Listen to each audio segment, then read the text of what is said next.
Hola amigos, en bioética hay muchos temas muy interesantes, muy delicados, algunos de ellos.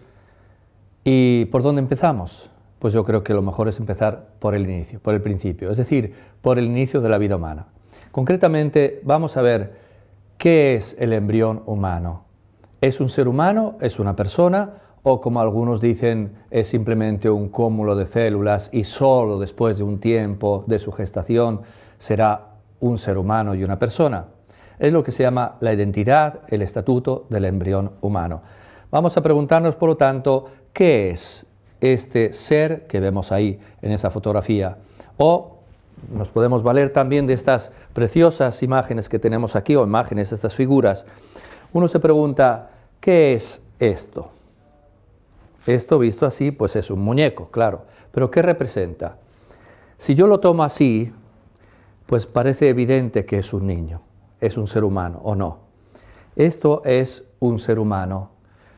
¿Ha nacido o no ha nacido? Podría incluso haber nacido. Seguramente todavía está en el seno de su madre, por la edad gestacional que tiene. Este mismo ser humano lo podemos también ver en otra representación, otra imagen, por ejemplo, aquí. Si nosotros tomamos esta otra imagen, que representa prácticamente al mismo niño, solo que ahora está todavía en el seno de su madre. Esto es el útero materno. Hay quien dice que hasta que no salga, o mejor, hasta que salga del seno materno, es decir, hasta después del parto, todavía no es persona. La sociedad no lo considera como persona y por lo tanto se puede abortar, etc. En realidad, díganme ustedes qué es lo que cambia así en las cosas de verdad, si yo tengo a este ser humano así o tengo a este en los brazos. Lo que cambia es que ahora yo lo tengo en los brazos, que ahora es evidente que es un ser humano y si yo fuera su padre sería mi hijo.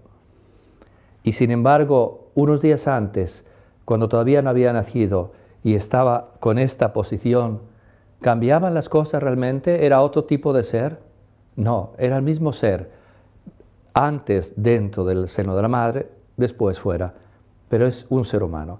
Y cuando era chiquito, chiquito, y tenía este tamaño, era así de pequeñito, es este mismo, nada más que primero es muy chiquito, luego tiene que ir creciendo, creciendo, creciendo, hasta que llega a la edad adulta al tamaño nuestro. Pero al fin y al cabo es siempre el mismo ser humano que merece nuestro respeto. Pero hay quien esto lo pone en duda y dice que como es así de pequeñito, es como si yo viera a un ser humano desde muy lejos y como lo veo muy chiquito, pues me parece menos humano, menos importante. No, no es el tamaño lo que hace que un ser humano sea lo que es. Por lo tanto, es importante que nos preguntemos, ¿por qué podemos decir que el embrión, el feto y desde antes, por lo tanto, el embrión es de verdad un ser humano?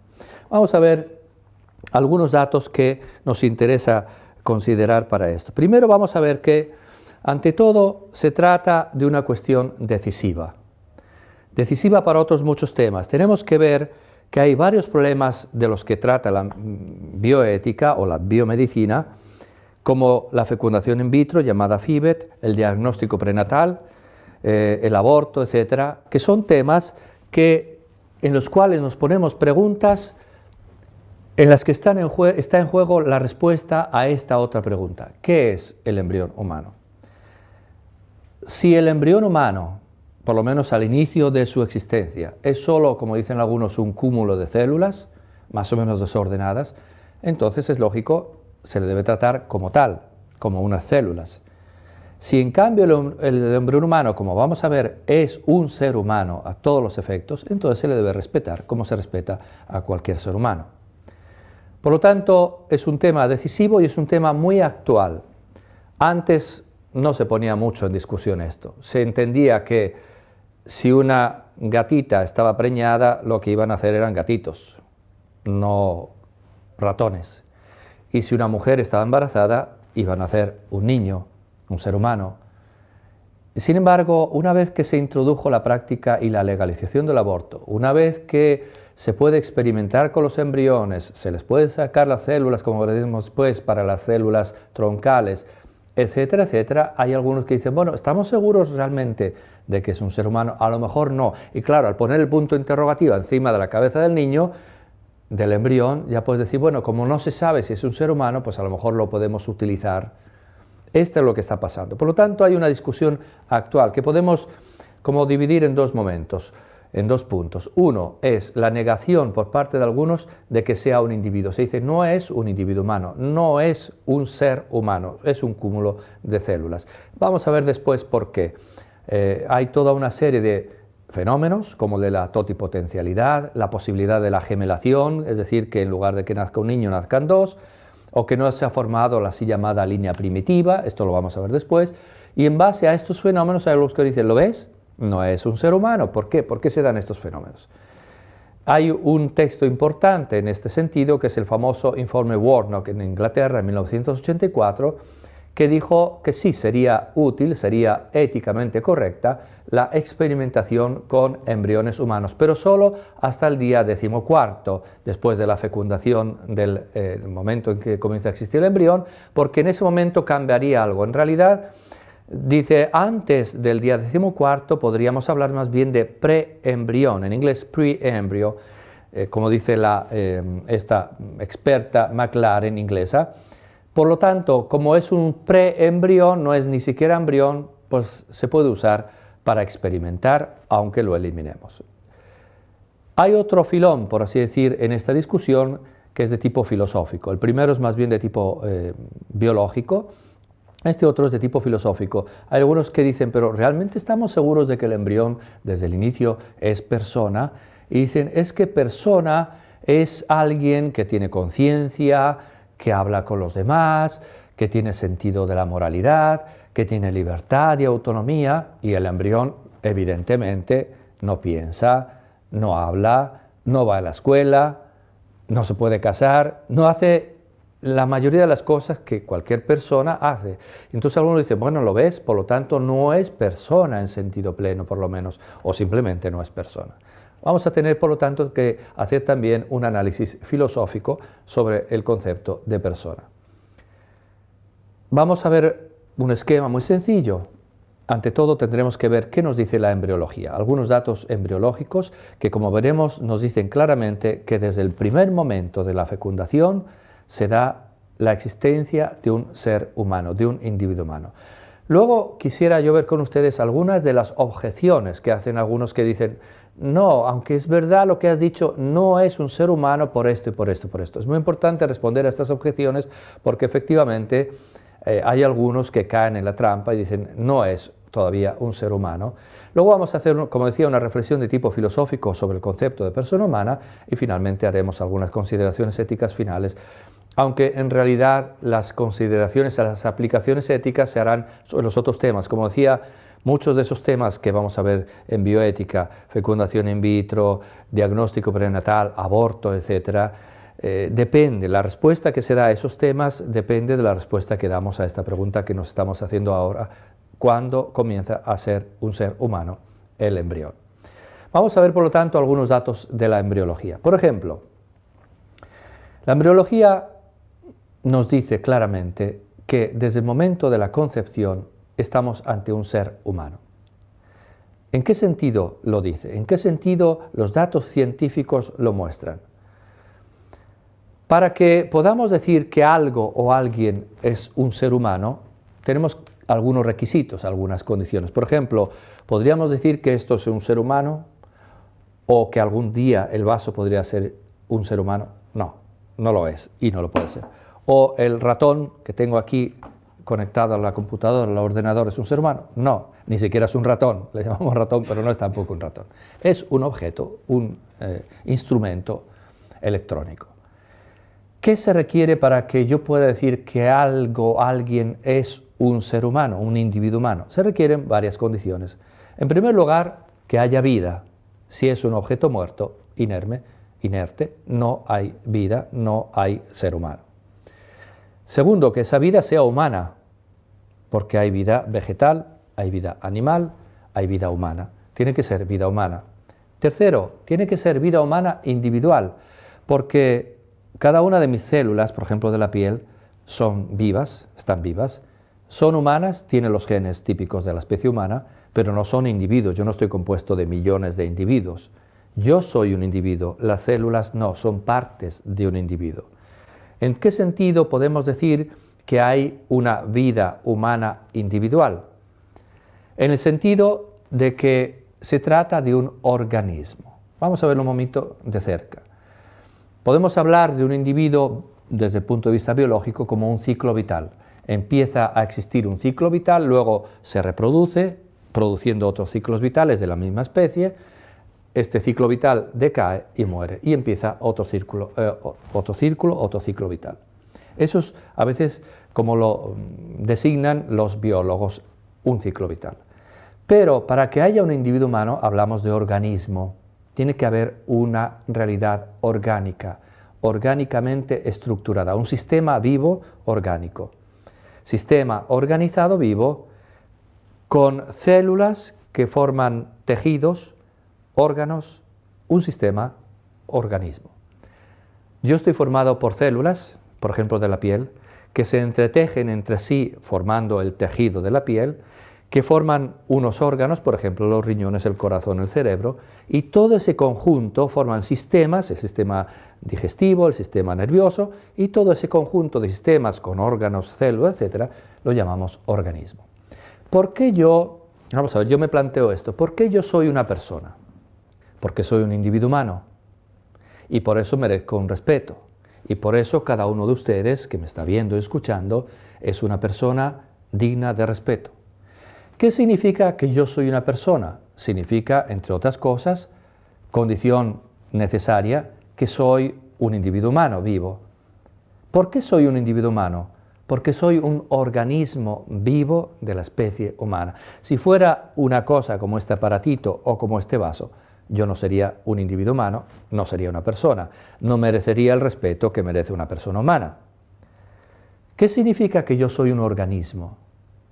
Significa que yo estoy compuesto de células, de miles de millones de células, pero que cada una de esas células está formando parte de un todo, de un conjunto orgánico, y se comporta esa célula como parte del todo, de un sistema vivo.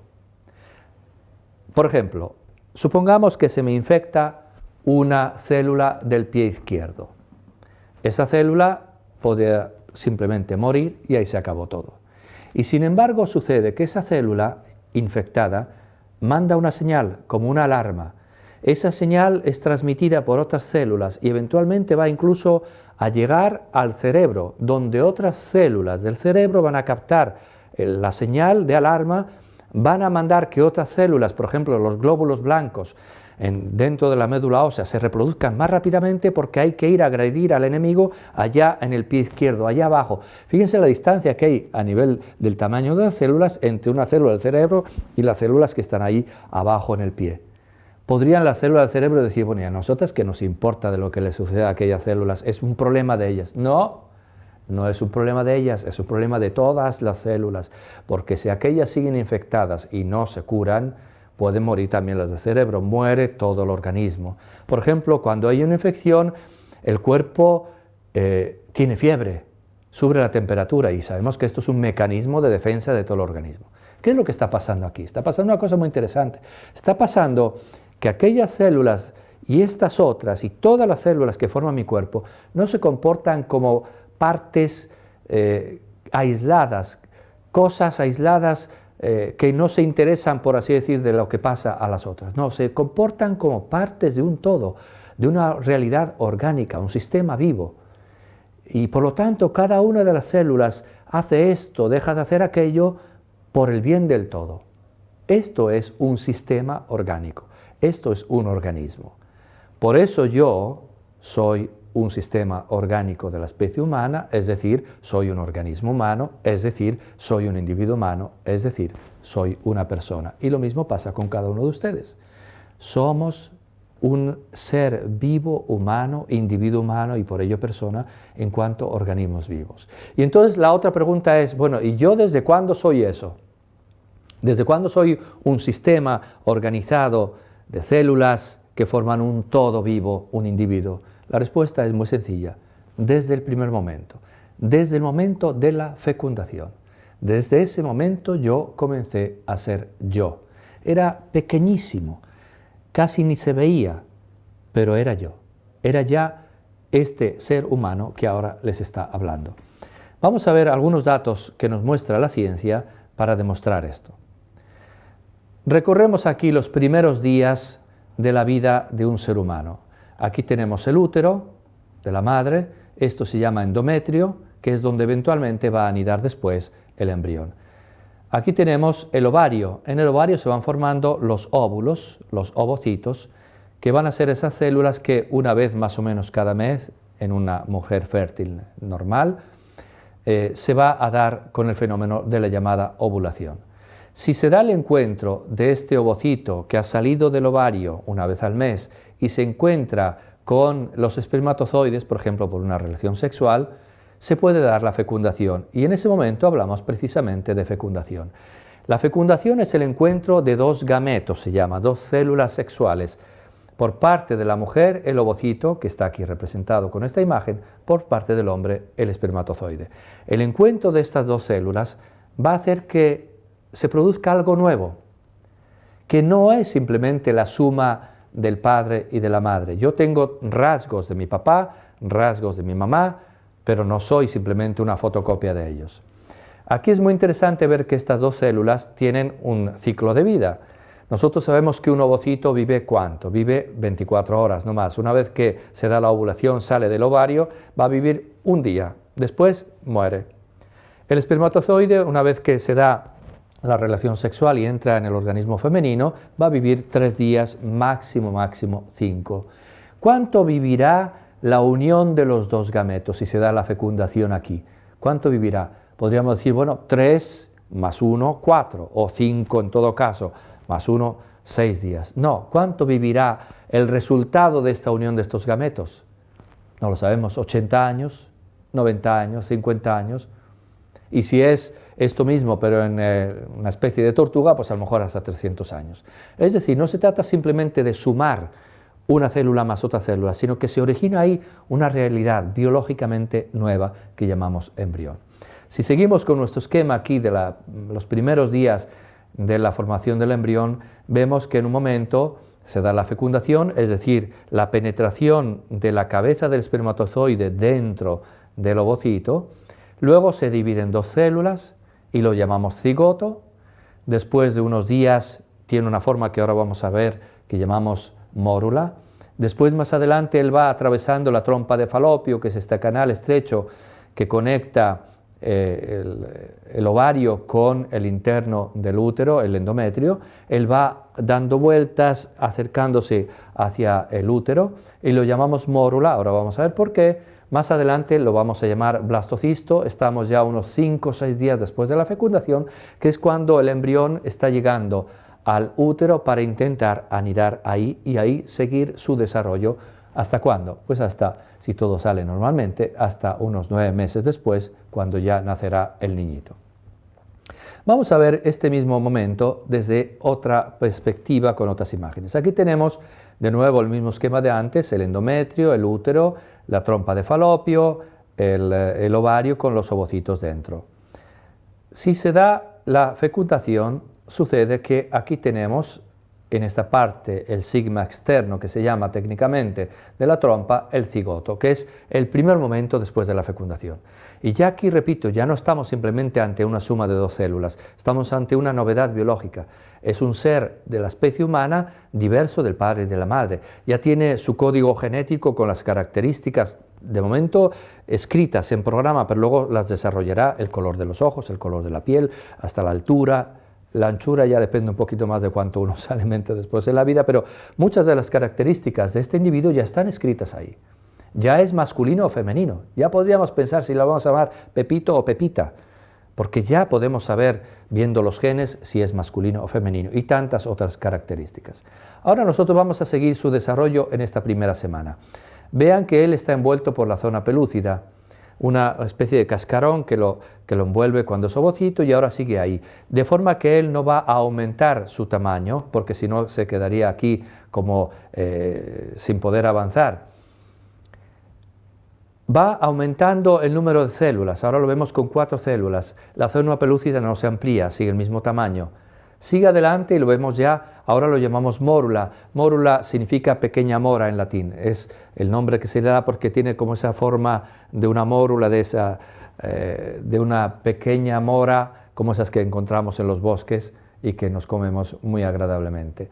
Y ahora vemos también, se le llama todavía mórula, pero vean que pasa una cosa muy curiosa. Vean que ahí en el centro va dejando como un espacio. Las células se van haciendo cada vez más pequeñitas, comparten el mismo espacio y sin embargo, por más que cada vez falte más el espacio, van dejando un hueco en el centro. Y luego lo vemos que si nosotros lo cortamos así con un corte transversal, tiene esta forma y es cuando lo llamamos blastocisto y es cuando está llegando al útero para intentar la anidación. Y ahí vemos que tiene esta forma extrañísima. Unas cuantas células se han reagrupado aquí en el centro y otras han formado una especie de cascarón, las mismas células, y un espacio enorme en el centro. Volvamos un momentino hacia atrás y veamos este fenómeno. Cigoto, todavía lo llamamos cigoto, 2 células, 4 células. Hagamos un experimento mental.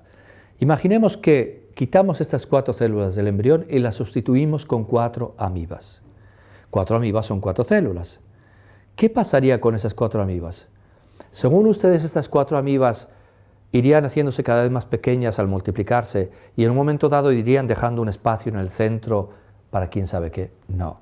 Las amibas se comportarían como amibas, es decir, una amiba se reproduce, produce otra y otra y otra y basta. Y sin embargo, si nosotros en lugar de amibas aquí tenemos células del embrión, vemos eso que acabamos de ver, que en un momento estas células empiezan a dejar un espacio y en otro momento ya se han formado células de un tipo y de otro, células que se llaman trofoblásticas, trofoblasto y embrioblasto, células embrioblásticas. Ya son células de tipo diverso y células que se están comportando evidentemente como partes de un todo.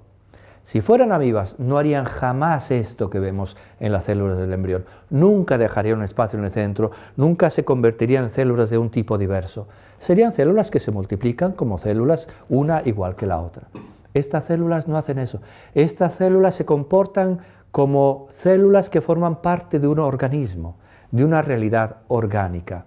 Esto es muy importante, porque estas células nos están demostrando con su comportamiento que efectivamente no son células que están una al lado de otra, sino células que forman un organismo, o sea, un sistema vivo. Por eso mismo podemos decir con datos de la ciencia, que hoy día tenemos cada vez más evidentes, que el embrión desde el primer momento de la fecundación no es simplemente un cúmulo de células, sino es una estructura orgánica viva y en este caso, hablando del embrión humano, una estructura viva orgánica de la especie humana, es decir, un ser humano. Me salto unas diapositivas porque quiero mostrar una que me parece muy interesante, que vamos a ver después aquí. Aquí tengo una diapositiva que me parece muy interesante. Resulta que es un experimento que hizo un equipo en Cambridge, en Inglaterra, que fue lo siguiente: colorearon con un líquido biológico las células del embrión, en este caso de ratón, en la primera división, cuando era bicelular. Ven un color y otro. Y luego, una vez coloreadas estas células, pudieron ver cómo iban derivando al multiplicarse estas células. ¿Y qué es lo que vieron ellos? Que la multiplicación de las células no es caótica, como sería la de las amibas, cada una por su cuenta, sino que desde el momento de la fecundación hay una estructura, hay un eje. Y esta célula que se divide primero en 2 es la que va a formar una de las estructuras después del embrión, concretamente el embrioblasto, mientras que la otra va a formar el trofoblasto, el envoltorio. Del embrioblasto después va a ir derivando todo el cuerpo, ese cuerpo que nosotros vemos después ya desarrollado, del trofoblasto la placenta. Esta estructura, este eje morfológico, está presente, como demostró ese estudio, desde el primerísimo momento, desde el momento de la fecundación. Por lo tanto, la embriología, y lo dicen todos los manuales de embriología humana, nos demuestra que desde el momento de la fecundación estamos sí ante células que se multiplican, pero no son células desordenadas, caóticamente organizadas, sino células que forman un organismo humano, es decir, como usted y como yo.